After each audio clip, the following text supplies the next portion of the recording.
18 ذی الحجہ سیدنا عثمان بن عفان رضی اللہ تعالی عنہ مدینہ منورہ دے وچ بڑی ہی مظلومانہ شہادت میں شکار ہوئے۔ مظلومانہ کس طرح کہ آپ کو خلیفہ نے فوج انہوں نے کنٹرول سے مملکت اسلامیہ 22 لاکھ مربع میل تک حکومت پھیلی ہوئی ہے، جنہیں سربراہ حضرت عثمان نے تے چند 200 یا 250 بندہ بلوائیاں دا جنہ مدینے میں فتوح شروع کی تھا۔ فوجی نے مشورے کے طور پہ اللہ کے رسول صلی اللہ علیہ وسلم کے خلیفہ ارشد حضرت عثمان کو جا کے آخیا کہ اللہ کے بندے تسی مارا جا اشارہ کرو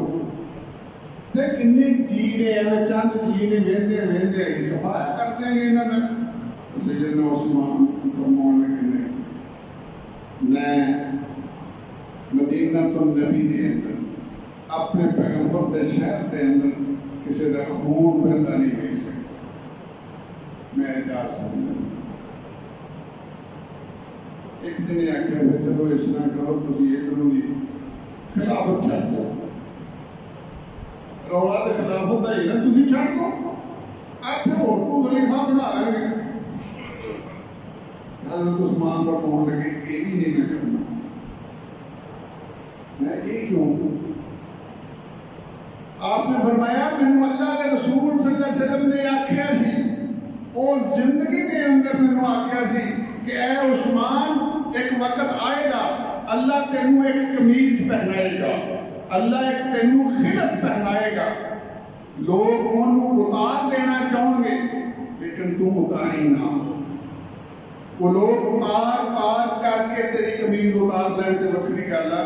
تم اتار کے نہیں۔ میں ایک خلافت سمجھنا ہے کہ مینوں وہ خلعت عطا فرمائی اللہ پاک نے کہ میں اللہ کے رسول صلی اللہ علیہ وسلم کے حکم کے مطابق یہ اتار کے دین واسطے تیار ہوں۔